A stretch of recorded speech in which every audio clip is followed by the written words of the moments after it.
नमस्कार दोस्तों। हमारी लाइफ दौड़ भरी है। मीन्स सुबह से शाम तक हम लगातार भागते ही रहते हैं। इसी दौरान यदि हमें कोई शारीरिक परेशानी होती है तो भी हम उसे इग्नोर कर देते हैं कि यार ये तो ऐसे ही ठीक हो जाएगी। लेकिन यही लापरवाही हमारे लिए एक आगे चलकर मुसीबत बन जाती है और हम दिन भर हॉस्पिटलों के चक्कर काटने पर मजबूर हो जाते हैं। लेकिन हम ऐसा ही होने क्यों दें, यानी समय पर ही इलाज करवा लें। आज हम जानेंगे डॉक्टर आशीष जी से गर्दन में होने वाले दर्द के बारे में। गर्दन दर्द का मुख्य कारण क्या है? गर्दन में दर्द होने के मुख्यतः दो कारण होते हैं, जिसमें फर्स्ट होता है नॉन ट्रमेटिक और एक होता है ट्रमेटिक। तो ट्रमेटिक की तरफ जाते हैं। ट्रमेटिक का मतलब ये होता है कि जैसे कि किसी भी तरीके से चोट लग जाना, आपका गिर जाना, मोटरसाइकिल से गिर जाना या कार का एक्सीडेंट हो जाना, जिसको हम बोलते हैं रोड ट्रैफिक एक्सीडेंट। ये सारे जो कॉजेज़ होते हैं इसमें आते हैं आपके ट्रमेटिक के अंदर। तो ट्रमेटिक वाले पार्ट पे जाते हैं तो उसमें बहुत ज़्यादा कई बार गर्दन के छल्लों में नुकसान पहुंच जाता है, जैसे कि गर्दन के छल्लों में ब्रेक हो जाता है, फ्रैक्चर देखने को मिलता है, या फ्रैक्चर के साथ साथ कोई कॉर्ड कंप्रेशन भी देखने को मिलता है। और इसी तरफ हम नॉन ट्रमेटिक जाते हैं। नॉन ट्रमेटिक में मतलब ये है कि जो आपके पोस्चर से जो आपको पेन होता है, गलत तरीके से बैठने उठने से पेन होता है। तो अब इन दोनों में मैंने आपको अंतर समझाया, लेकिन अगर हिस्ट्री आपकी ट्रॉमेटिक है तो आपको डे वन ही किसी भी अच्छे डॉक्टर से कंसल्ट करना चाहिए, ताकि आपकी बीमारी रूल्ड आउट हो पाए। क्योंकि कई बार क्या होता है, कुछ लोग क्या करते हैं कि गिर जाते हैं या बाथरूम में स्लिप हो जाते हैं या फिर कहीं भी मोटरसाइकिल या किसी भी चीज़ से गिर जाते हैं, तो वो लोग सोचते हैं कि मेरे ऐसे ही हो रहा है, अभी ठीक हो जाएगा।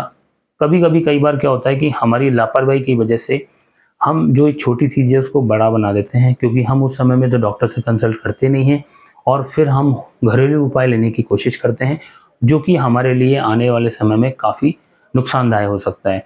जिसमें एक मेजर समस्या है जिसको बोलते हैं लकवा, जिसमें हम पैरालिसिस की बोल सकते हैं, क्योंकि अगर हमारी नर्व कंप्रेस हो गई तो हम शायद हो सकता है कि हमारे दोनों हाथ और दोनों पैर वाली जो कंडीशन है वो भी मूवमेंट करना बंद कर दें। इसी फेस पे मैंने आपको जो नॉन ट्रमेटिक कॉज है उसके बारे में मैं आपको काफ़ी अच्छा बताया है।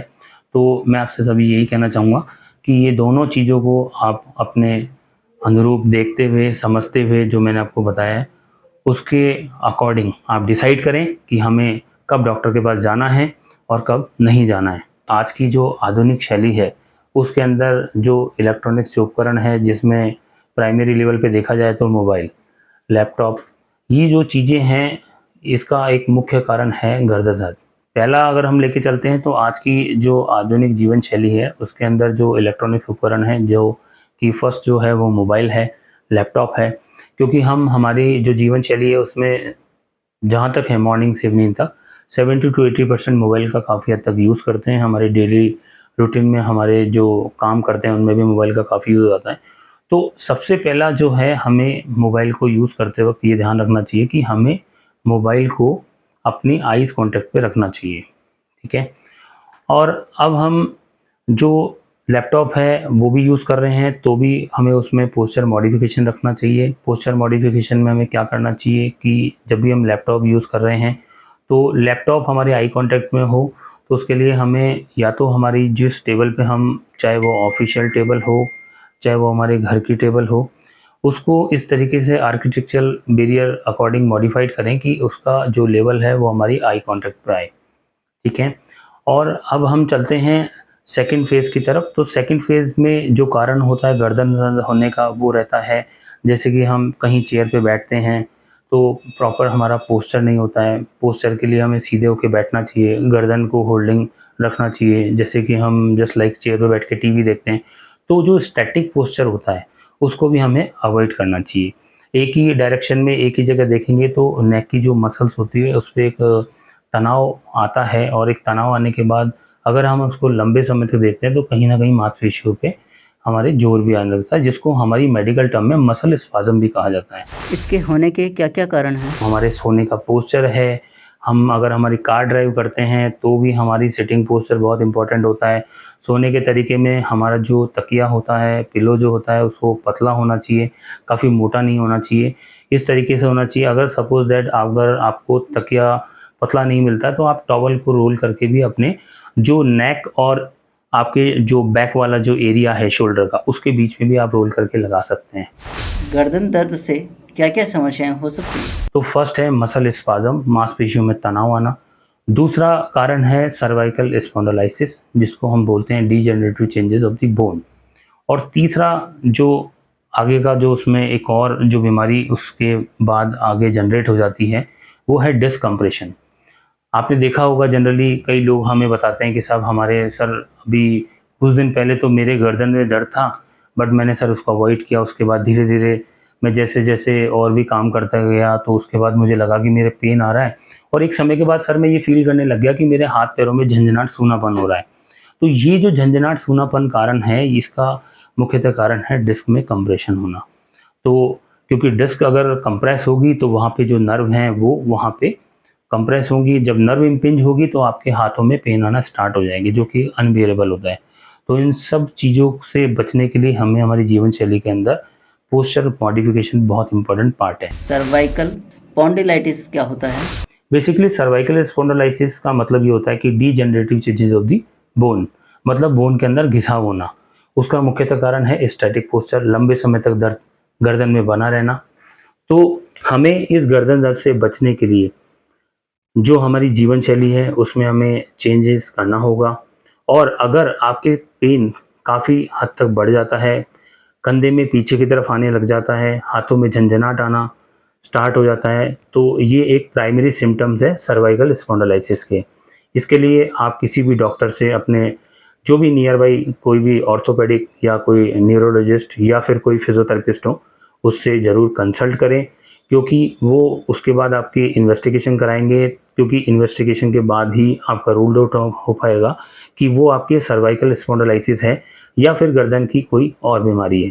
ट्रीटमेंट लेते समय क्या क्या ध्यान में रखना चाहिए? ट्रीटमेंट लेते वक्त हमें ये ध्यान में रखना चाहिए कि पहले हम हमारे घर पे जो हमारा पोस्चर है उसको सुधारने की कोशिश करें। हम देखें कि हमारी जो लाइफ स्टाइल है, रूटीन में हम क्या क्या गलत कर रहे हैं। जैसे मोबाइल, मैंने आपको बताया, मोबाइल को यूज़ करने के जो तरीके हैं उसमें आप इस तरीके से मोबाइल को अपने हाथों में, अपने जो हैंड्स हैं इनको अप की तरफ ले जाएं और अपने आईज कांटेक्ट के सामने रखें। लैपटॉप यूज़ कर रहे हैं तो आपके आई कांटेक्ट पे रहे। और जैसे पिलो की बात करी तो मैंने आपको बताया था, इस तरीके से पिलो का यूज़ करें। कार सीट है तो कार सीट भी अगर आप यूज़ कर रहे हैं तो उसको इंक्लाइन करें। और अगर आप कोई भी स्टैटिक पोस्चर जो होता है उसको कोशिश करें जहाँ तक ज़्यादा से ज़्यादा उसको अवॉइड करें।